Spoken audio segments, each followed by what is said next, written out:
Assalamualaikum warahmatullahi wabarakatuh. Halo teman-teman semua, selamat datang di channel ini. Pada video kali ini saya akan menjelaskan tentang cara melakukan uji validitas, reliabilitas dan normalitas pada sebuah kuesioner menggunakan aplikasi SPSS. Jadi silahkan tonton video ini sampai selesai.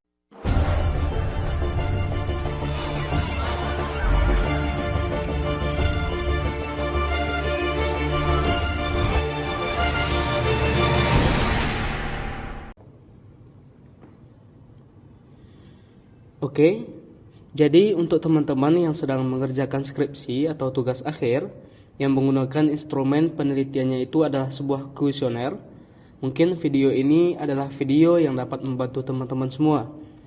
Jadi, biasanya dalam pengujian kuesioner ini, yang pertama harus kita lakukan adalah uji validitas dan reliabilitas serta normalitas kuesioner tersebut setelah mendapatkan data dari kuesioner yang telah kita sebar. Nah, pertama saya akan jelaskan sedikit tentang apa yang dimaksud dengan uji validitas, uji reliabilitas, dan juga uji normalitas. Jadi, uji validitas adalah suatu ukuran yang menunjukkan tingkat-tingkat kevalidan atau keabsahan suatu instrumen. Sebuah instrumen dapat dikatakan valid apabila mampu mengukur apa yang diinginkan dan dapat mengungkapkan data dari variabel yang diteliti secara tepat. Kemudian, uji reliabilitas digunakan untuk menguji kendala suatu instrumen di dalam sebuah penelitian atau kuesioner. Nah, suatu kuesioner dikatakan andal atau reliable jika jawaban seseorang terhadap pernyataan adalah konsisten atau stabil dari waktu ke waktu. Selanjutnya, uji normalitas dilakukan pada model regresi untuk mengetahui apakah nilai residu berdistribusi normal atau tidak. Model regresi yang baik ialah model yang memiliki residu yang terdistribusi secara normal. Nah, kuesioner akan dikatakan valid, reliable, dan normal jika memenuhi persyaratan sebagai berikut. Untuk uji validitas, untuk mengetahui valid atau tidaknya suatu instrumen, dapat dilakukan dengan dua cara atau dua persyaratan. Yang pertama adalah dengan cara membandingkan nilai R hitung dengan R tabel. Nah, nanti saya akan jelaskan apa itu R hitung dan juga apa itu R tabel. Kemudian cara yang kedua adalah membandingkan nilai signifikansinya atau sig, yaitu lebih kecil dari 0,05. Maka data tersebut baru bisa disebutkan valid. Kemudian untuk uji reliabilitas, persyaratannya adalah suatu instrumen dikatakan reliable jika nilai Cronbach's alpha dari instrumen tersebut adalah lebih besar dari 0,7. Nanti juga saya akan jelaskan yang mana yang dimaksud dengan nilai Cronbach's alpha tersebut. Lalu untuk uji normalitas, persyaratannya adalah responden yang lebih besar dari 100 berarti Kolmogorov-Shimilmov. Sedangkan kalau respondennya lebih kecil dari 100 berarti datanya terlihat pada Shapiro-Wilk. Kalau data kita lebih kecil dari 0,5 berarti data kita tidak normal dan perlu perbaikan ulang. Namun kalau data kita lebih besar dari 0,5 berarti data kita bisa disebutkan sebagai data yang normal. Oke, kita lanjutkan. Di sini akan saya jelaskan 3 hal yang harus dipersiapkan dalam menguji validitas, reliabilitas, dan juga normalitas tersebut. Yang pertama adalah tentunya yaitu aplikasi SPSS. Karena di sini kita akan menggunakan aplikasi SPSS dalam menguji validitas dan juga reliabilitas serta normalitas nantinya. Di sini saya menggunakan SPSS versi 29. Jika teman-teman yang memakai versi yang lain juga bisa, silahkan dicoba karena caranya kurang lebih sama. Kemudian yang kedua yang harus kita persiapkan adalah data kuesioner berupa file Excel. Di sini saya menggunakan data kuesioner yang saya dapatkan dari dosen saya. Berhubung saya ditugaskan untuk menguji validitas, reliabilitas, dan juga normalitas ini. Baik, kita buka filenya. Nah, di sini ada 5 buah pernyataan dari kuesioner, yaitu X2.1, X2.2 sampai X2.5. Kuesioner ini telah saya dapatkan dari dosen saya. Nah, dapat kita lihat kuesioner ini juga telah disebarkan kepada 30 orang responden dengan nilai atau skor sebagai berikut. Jadi angka-angka ini adalah skor dari masing-masing pernyataan pada masing-masing responden yang telah diberikan kuesioner ini. Oke, kita lanjut. Kemudian hal yang ketiga yang harus kita persiapkan dalam melakukan uji validitas adalah tabel nilai R. Nah, di sini saya memakai tabel, yaitu pada tabel R koefisien korelasi sederhana. Nah, dapat kita lihat tampilannya seperti ini. Jadi tadi sudah saya jelaskan, dalam uji validitas kita akan membandingkan nilai R hitung dan juga nilai R tabel. Jadi ini adalah yang dimaksud dengan nilai R tabel, dan juga nanti kita akan cari nilai R hitungnya. Oke, kita lanjut ke cara yang pertama. Yang pertama tentunya kita buka aplikasi SPSS kita. Nah, seperti ini. Jadi tampilannya itu lebih kurang mirip dengan Microsoft Excel. Ya, oke. Kemudian kita alih dari variable view ini ke data view. Setelah itu kita dapatkan bentuk yang seperti ini. Kemudian kita buka data kuesioner yang telah kita dapatkan di Microsoft Excel. Nah, di sini yang pertama akan kita lakukan adalah untuk menginput data dengan cara kita blok pada bagian nomor-nomor ini. Yang di blok itu angka-angka skornya saja. Pada rekapitulasi kuesioner ini kita blok, kita seret sampai nilai totalnya. Itu dari nilai 4 ini sampai nilai total yang paling bawah. Jadi yang kita blok hanyalah angka-angkanya saja. Untuk nomor respondennya tidak perlu, dan juga kode dari pernyataan juga tidak perlu. Nah, langsung saja kita klik dua sini, atau juga bisa dengan Ctrl C, lalu kita salin, kemudian kita kembali ke SPSS tadi. Nah, kita klik sel yang ini, kemudian kita tekan Ctrl V. Nah, maka datanya sudah masuk dari Excel ke SPSS.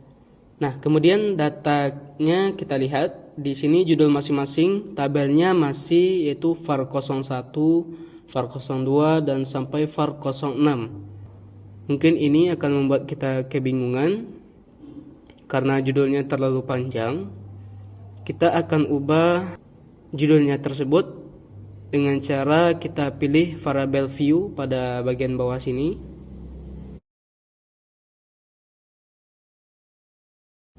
Nah, di sini kita bisa mengubah nama dari masing-masing tabelnya. Lalu kita klik pada name ini. Setelah itu kita klik Ctrl F. Lalu pada Ctrl F ini muncul dua menu, yaitu Find dan Replace. Nah, kita akan mengklik pada tombol Replace. Setelah itu kita isikan kode var 00 tersebut pada Find Replace ini.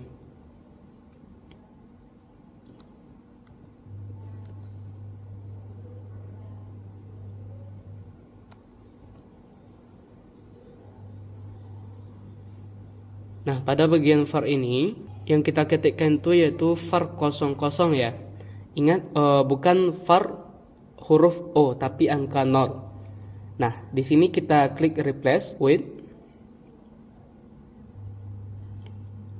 Kemudian kita akan ganti tulisan var itu menjadi X. Jadi sesuai dengan kode yang ada di XL tadi.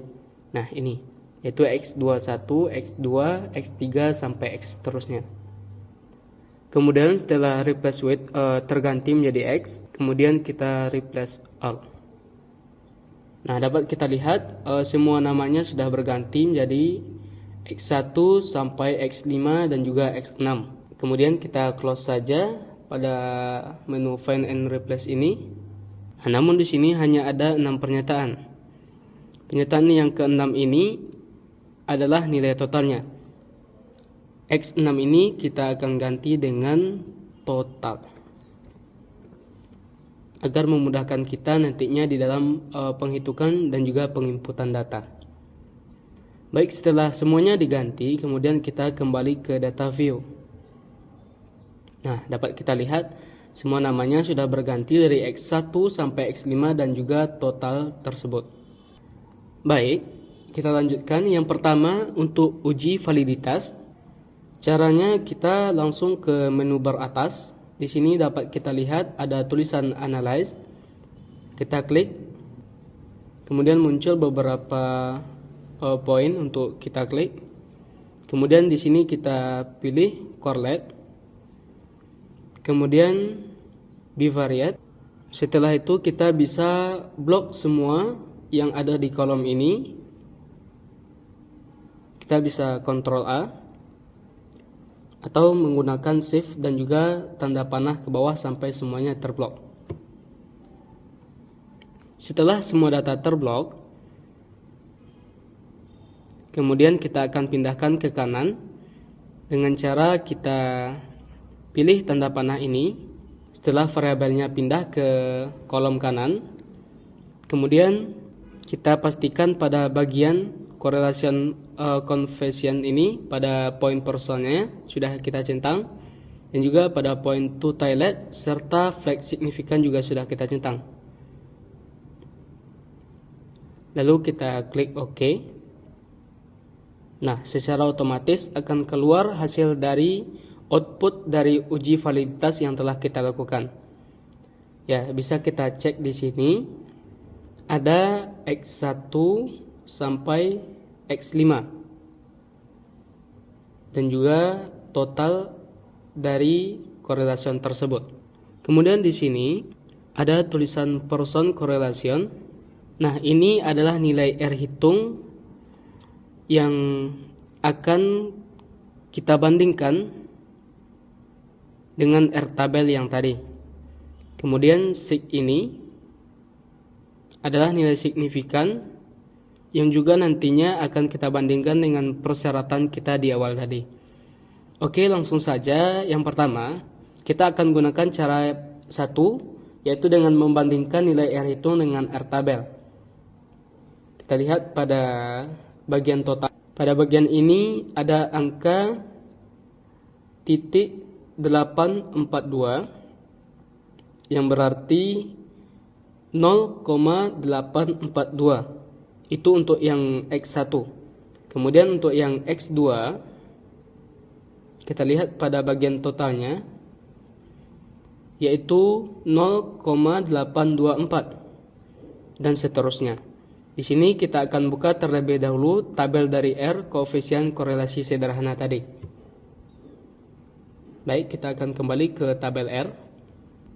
Nah, pada tabel R ini caranya mengetahui angka mana yang kita gunakan adalah kita cek beberapa responden yang kita gunakan. Nah, jadi pada kuesioner ini dosen saya menggunakan 30 responden. Jadi kita cari angka 30. Nah, ini pada nilai N ini, di sini saya memakai 30 responden. Setelah itu kemudian kita pilih taraf signifikannya. Di sini kita akan pakai taraf signifikan 0,05. Lalu kita kurang 2 sesuai dengan formula, yaitu DF sama dengan N dikurang 2. Yaitu jumlah responden yang 30 dikurang 2. Berarti kita dapat pada angka responden 28. Nah, pada responden 28 ini kita melihat di taraf signifikan 0,5 tadi, itu pada kolom 2 pada responden yang ke-28. Nah, 0,3610 ini akan kita bandingkan dengan angka di SPSS tadi. Jadi kita ingat 0,3610. Nah, kemudian kita kembali ke aplikasi SPSS tadi. 0,842 ini dibandingkan dengan 0,3610 sudah pasti lebih besar 0,3610. Jadi dengan kata lain, nilai R pada pernyataan 1 sudah disebut valid. Kemudian kita cek pada pernyataan yang kedua. Ini adalah 0,842 dibandingkan dengan 0,3610 sudah pasti lebih besar 0,3610. Kemudian kita cek pada pernyataan yang kedua. Ini adalah 0,824. Tentunya 0,3610 juga sudah lebih besar dari 0,824. Maka pernyataan yang kedua juga sudah bisa disebut valid karena lebih besar 0,3610 dari 0,824. Nah, setelah saya cek di sini, seluruh pernyataan yang ada di kuesioner saya ini bisa disebut valid dengan cara yang pertama, yaitu membandingkan R hitung dengan R tabel. Kemudian, cara yang kedua adalah kita bandingkan nilai signifikannya, yaitu pada poin sig ini kita lihat pada bagian total juga. Jadi persyaratannya dari yang pertama tadi adalah nilai signifikansinya harus lebih kecil dari 0,05, maka data akan disebut valid. Oke, kita cek satu persatu apakah ada yang lebih besar dari 0,05. Dapat kita lihat di sini semuanya hampir sama rata, hasilnya itu 0,001. Nah, jika seluruh pernyataan dalam kuesioner ini disebut valid, maka kita bisa melanjutkan ke uji reliabilitas. Tapi jika pernyataan teman-teman ada yang masih tidak valid atau tidak memenuhi dua persyaratan tadi, maka teman-teman harus mengedit kuesionernya dan harus melakukan penyebaran ulang. Oke, jadi di sini saya anggap kuesioner ini sudah valid, maka kita akan lanjutkan ke uji reliabilitas. Selanjutnya, kita klik saja pada bagian ini. Kita kembali ke data input SPSS kita. Setelah itu, kita kembali ke menu bar atas, kita lihat Analyze. Ini adalah untuk uji reliabilitas. Setelah itu, kita pilih pada point scale. Kemudian kita lihat di sini ada reliability analysis. Kemudian kita klik. Nah, akan muncul kembali dua kolom seperti ini. Di sini kita akan pindahkan itemnya ke kanan. Namun item total ini tidak ikut ke kanan. Jadi hanya 5 item saja yang akan kita pindahkan ke item kanan. Kita dapat menggunakan shift dan tanda panah ke bawah. Kemudian kita akan memindahkannya dengan mengklik panah kanan ini. Lalu kita pilih bagian statistik. Kemudian kita centang bagian scale if item delete ini. Lalu kita klik continue. Nah, pada bagian model ini kita pastikan sudah memilih alpha. Setelah itu kita klik OK. Nah, di sini sudah muncul data reliability statistik. Persyaratannya adalah suatu instrumen atau kuesioner dikatakan valid jika nilai Cronbach's alpha-nya itu lebih besar dari 0,7. Oke, kita bisa lihat di sini. Kita cek di sini ada tulisan reliability statistik. Nah, di sini ada nilai Cronbach's alpha dan juga end of items. Cronbach's alpha ini adalah nilai yang akan kita bandingkan dengan persyaratan tadi. Dan juga end of item ini adalah 5 item pernyataan yang telah kita uji di awal tadi. Jadi untuk 5 pernyataan ini nilai Cronbach's alpha-nya adalah 0,855. Nah, 0,855 ini tentu sudah pasti lebih besar dari 0,6. Yang berarti kuesioner yang kita buat ini telah bisa dikatakan reliable. Dengan demikian, kita sudah menyelesaikan uji validitas dan reliabilitas. Kemudian untuk yang terakhir, yaitu uji normalitas. Caranya mudah saja. Dari data tadi, kita beralih ke variable view. Sebelumnya kita tutup saja menu ini. Kemudian kita beralih ke variable view. Kemudian kita lihat kolom type. Nah, pada kolom type ini usahakan semuanya sudah berganti menjadi numerik. Kemudian kita lihat pada kolom samping kanan, yaitu pada kolom ini kita ganti semuanya menjadi scale.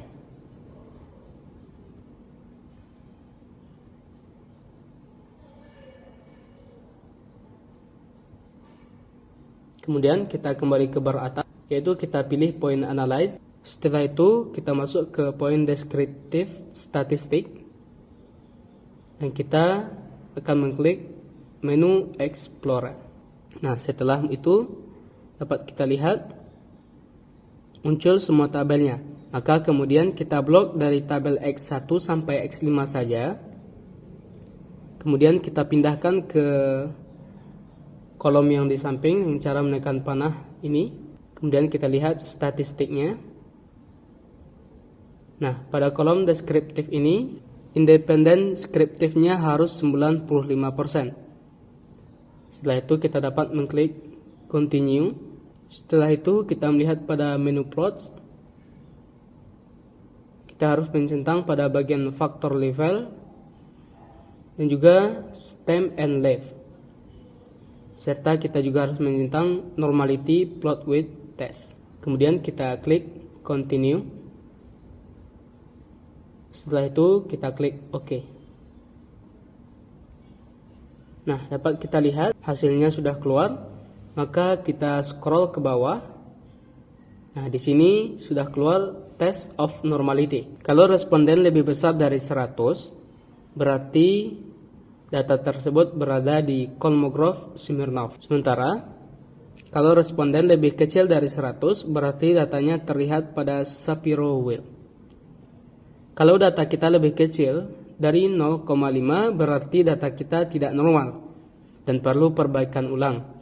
Namun kalau data kita lebih besar dari 0,5, berarti data kita bisa disebut sebagai data normal. Baik, demikian penjelasan dari saya tentang uji validitas, reliabilitas, dan juga normalitas ini. Semoga dapat membantu teman-teman semua. Terima kasih, mungkin demikian penjelasan pada kali ini. Mohon maaf jikalau ada kesalahan. Terima kasih dan sampai jumpa. Assalamualaikum warahmatullahi wabarakatuh.